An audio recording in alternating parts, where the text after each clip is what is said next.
मादरे वतन जिंदाबाद। अभी हमने यहाँ आने से पहले सोचे कि छोटे बच्चे हैं, स्कूल के हैं, क्या प्रेजेंटेशन देंगे।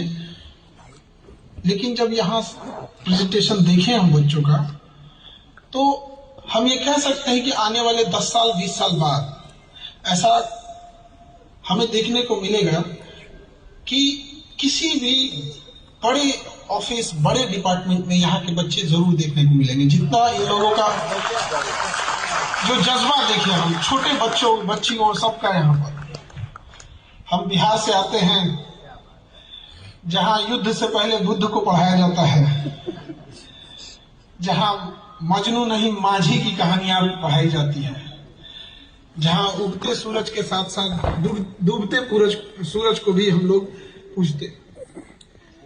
हमारे वहाँ एजुकेशन का जब हम लोग देखे तो 2 लाख 2.5 लाख फीस हुआ करती थी आईएएस की, और 1.5 लाख 1.25 लाख फीस होती थी पीसीएस की। एक गरीब का एक बच्चा दम तोड़ देता था ये सपना देखने से पहले ही कि वो कभी डीएम की कुर्सी पे बैठेगा। एक अमीर बच्चा ही बैठ सकता था, तो वो क्या गरीबी दूर करेगा जिसने गरीबी देखा ही नहीं। तो हम वहां से शुरू किए कि हमें ये था कि हम एक गरीब के बच्चे को भी उस जगह पे बैठाएं जिसने गरीबी को किताबों में नहीं बल्कि जी कर देखा है। वहां से हमने शुरुआत किया। शुरुआत बहुत मुश्किल होती है। आज के टाइम पे यूट्यूब पर 2.5 करोड़, एप्लीकेशन पे 1.5 करोड़, और डेली क्लासरूम में आके 50,000 बच्चे पढ़ाई करते हैं। और हमारे यहाँ से शुरू हो जाती है पढ़ाई 200 रुपए में, और आज हमारे यहाँ वो बच्चे भी पढ़ सकते हैं जिनके माँ बाप ठेला लगाते हैं, सब्जी बेचते हैं। हमें बड़ा खुशी हुआ इस बात को बताते हुए कि हमारे यहाँ से एक बच्चे थे रविराज, वो आज आईएएस ऑफिसर है और कंप्लीट ब्लाइंड, आंख से कुछ भी नहीं दिखता है, कुछ भी नहीं दिखता है।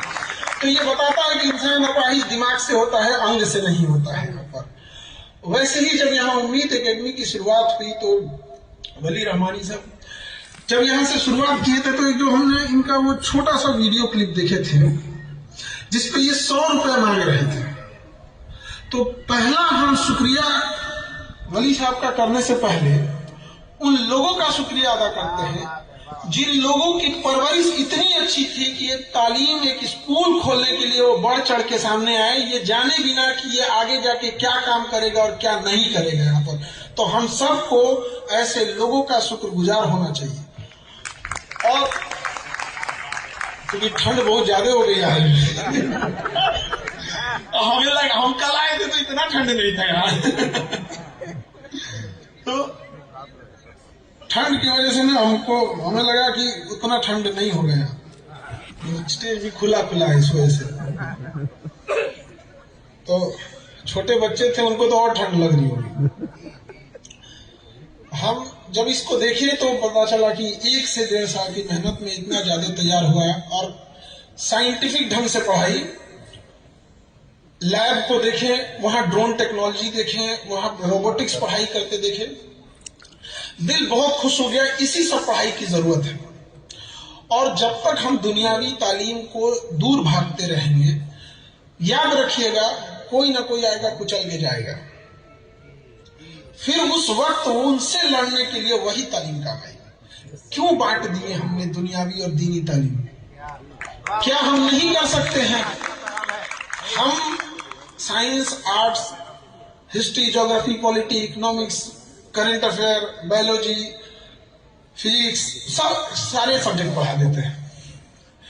और ये पढ़ाने के बाद, दुनिया का सबसे बड़ा एजुकेशन चैनल खड़ा करने के बाद, हम ये बात कह सकते हैं कि दीनी और दुनियावी दोनों तालीम हासिल करने में कोई गुरेज नहीं है, और दोनों ही करना चाहिए।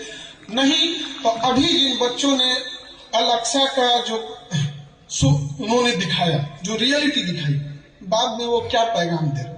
हमारी मदद करो, हमारी मदद करो। हम क्या मदद करेंगे? जिस दिल्ली में जहां उर्दू बाजार हुआ करता था, जहां कहा जाता था कि रात 2 बजे अगर आपको कोई किताब चाहिए तो वहां मिल जाएगी, आज उस उर्दू बाजार में कबाब बिकता है, बिरयानी बिकती है, मटन बिकता है, स्टू बिकती है। हम क्या मदद करें? हमें क्या आता है? बिरयानी का मसाला दें? क्या दे हम वहां? तुम्हें टैंक से तुमको कुचला जा रहा है, हमसे मांग रहे हो, हम क्या दे सकते हैं? अरब देश जिस तेल पर खड़े हैं, तेल खत्म, खेल खत्म। वो अपना ड्रिलिंग टेक्नोलॉजी भी नहीं रखे, हम क्या दें बताइए। एक बार अपने आप से दिल पे हाथ रख के पूछिए, आप दे क्या सकते हैं? दुआएं। तो ये सब चीजों को समझना। आज सोशल मीडिया उनके हाथ में है, जो नैरेटिव सेट करेंगे वो सेट हो जाएगा। Nothing is good, nothing is wrong, all about perception. Perception क्या बनाया गया है, और परसेप्शन बनते हैं आज के दौर में। आज तो सोशल मीडिया का दौर है, जिसके पास जो टेक्नोलॉजी है, अमेरिका का गूगल है, यूट्यूब है, अमेरिका जो करे वो सही है, वो जिसको जो बोल दे वो सही है। हम इंडियंस पीस जाते हैं, हमारे लिए ह्यूमन राइट्स आ जाते हैं। तो ये चीजें हम लोग कहां से आएंगे? अभी अलक्सा मस्जिद की जो फोटो दिखाई गई, हम आपको बताते चलते हुए अलक्सा मस्जिद नहीं थी। ये एक ट्रैप है, एक जाल है अलक्सा को डिमोलिश करने के लिए, कि पहले आपको कुछ और दिखाया जाए और जो ओरिजिनल चीजें उसे गिरा दी जाए, और आप इसे समझते हैं ये अलक्सा है, वो तो खड़ी दिखेगी आपको, वो डोम ऑफ रॉक है।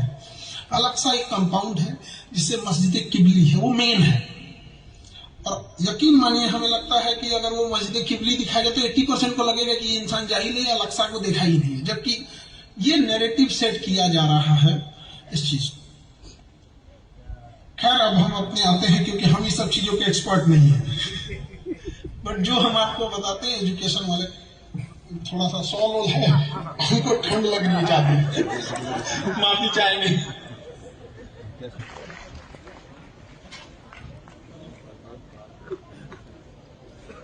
सामने बहुत मुश्किलें आएंगी, लेकिन हम सब ये बता देना चाहते हैं कि रात चाहे कितनी भी बड़ी क्यों ना हो, सुबह होने से नहीं रोक सकती है। हर रात की एक सुबह होती है। धूप चाहे कितना भी क्यों ना गड़गड़ा ले, कितना भी क्यों ना तेज हो जाए, उसकी औकात नहीं वो समंदर को सुखा सकता है। इसलिए हम सबको हिम्मत नहीं हारना है, एक न एक दिन तो होगा ही। लेकिन हमें तकलीफ इस बात से है कि हम एक और तो ये कहते हैं कि एक दौर आएगा जब हम भी समाज को लौटाने वाले बनेंगे, या हम ये बात तो जरूर कहते हैं कि एक वक्त आएगा जब हम लोग भी एजुकेशन में आगे जाएंगे। एक हम ये बात तो जरूर कहते हैं कि हम भी टेक्नोलॉजी में आगे आएंगे। लेकिन आप बताइए, एक अच्छा हॉस्पिटल, एक अच्छा स्कूल, एक अच्छी यूनिवर्सिटी, एक अच्छा एंटरप्रेन्योर बन पाए क्या? तो आप जब ये कहते हैं तो ये लगता है कि आप उम्मीदें पाल रहे हैं। उम्मीद पे ही दुनिया कायम है और उम्मीदों से ही घायल है। तो हम उम्मीद से क्या करते हैं? हमें ये कहना चाहिए कि ये हमारा स्कूल है, ये देखिए एक उम्मीद एकेडमी जो एक नई उम्मीद देता है। आपको ये कहना चाहिए कि ये स्कूल है, ये यूनिवर्सिटी है, ये टेक्नोलॉजी है, ये एंटरप्रेन्योरशिप है, हमारे यहाँ ये विंग है जो डोनेशन देती है, और इसके दम पर हम अगले 50 सालों में हम यहाँ पहुंचेंगे। केवल उम्मीद पालने से क्या हो सकता है? हम तो 100 सालों से पाल रहे हैं उम्मीदें। क्या ये जुल्म नहीं है? तो होता है इस चीजों को। तो कई बार हमें आगे आना पड़ेगा ऐसे स्कूल्स के लिए, जैसे यहाँ स्कूल बनाए गए हैं, और ये जहाँ पे दुनियावी दीनी दोनों तालीम दी जाएगी, और जो बच्चे आगे बढ़ेंगे फिर उन्हें कोई रोक नहीं सकता, क्योंकि ये कहावत कहा जाता है कि हाथी को आप लुंगी से नहीं ढक सकते हैं। तो आपकी जब कामयाबी बड़ी हो जाएगी ना, किसी की हिम्मत नहीं है जो कामयाब बच्चों को रोक सके। और हमें सोसाइटी को लौटाने वाला चाहिए। जब ये हम कह सकते हैं कि यहाँ के बच्चे, हमारे बच्चे जब अच्छे डॉक्टर्स बने, अच्छे कॉन्ट्रैक्टर्स बने, अच्छे इंजीनियर बने, तो समाज दिखेगा। और यही असल मायने में एजुकेशन है कि हम एजुकेशन से किसको लौटा सकते हैं। तालीम क्या है, ईमान क्या है। अगर हम कुछ गलत करें तो हमें तकलीफ हो, और अच्छा करें तो हमें एहसास हो कि ये अच्छा चीज है। जब यही खत्म हो जाएगा तो बड़ा दिक्कतें आएंगी। सबके सामने प्रॉब्लम होती है। हम सारे बच्चों से भी यही कहते हैं कि लाइफ की एंट्री चाहे जैसी भी हो, एग्जिट धमाकेदार होना चाहिए, कि दुनिया याद करे कि गया था। एपीजे अब्दुल कलाम की जब एंट्री हुई थी तो एक गरीब परिवार में हुई थी, कोई नहीं जानता था कि क्या करेंगे। जब एग्जिट हुआ तो पूरी दुनिया रोई थी, ये ना पूछ के कि वो क्या मजहब के थे, किस जाति के थे, किस राज्य के रहने वाले थे, किस जिला के थे। तो कामयाबी वो होनी चाहिए जब पूरा समाज हमारे लिए खड़ा हो। हम जब समाज से उम्मीदें करते हैं तो उस उम्मीद से पहले ये होना चाहिए कि हम समाज को क्या लौटाए हैं। अगर हम समाज को कुछ भी नहीं लौटाए हैं तो याद रखिएगा, हमारी मुसीबत में समाज कभी खड़ा नहीं होगा। और समाज, अरे ये तो वो समाज है जो कंधे भी देते हैं तो अंतिम वास्ते जब ले जाते हैं तो जनाजे में भी कंधे बदल बदल के ले जाते हैं। वो कंधा तक पूरा नहीं दे पाते हैं। समाज में साथ देने की बात करेंगे, अपना आंख कब तक बंद करेंगे हम लोग शुतुरमुर्ग की तरह। तो बेहतर है कि दूसरों से ज्यादा खुद पे एक बार देखने की जरूरत है कि एजुकेशन में हम कहाँ पीछे रह गए हैं। और यहाँ के जो बच्चे हैं उनसे हम जरूर ये कहना चाहेंगे कि स्कूल में टॉप करें या ना करें, जिंदगी में जरूर टॉप करिएगा, वो जरूरी मायने रखता है। जाने दो या फिर जान लगा दो, तो इनका वो छोटा सा इतना वक्त नहीं है कि हमें दोबारा वक्त देने जाएगा। और हमें सबको ये कहते हैं कि अगर हम वादा करते हैं X अमाउंट डिलीवर करने का, तो कोशिश करना चाहिए 4X डिलीवर करें। अगर हम किसी से 100 रुपए लेते हैं तो कोशिश करें कि उसे 400 रुपए का काम लौटाए, चाहे वो किसी फील्ड में हो। ये जरूरी है हम लोगों की। जिंदगी एक कलम की तरह है, इसकी स्याही खत्म करने से पहले जरूरी है कि एक कहानी लिख दी जाए जो पूरी दुनिया पढ़ेगा।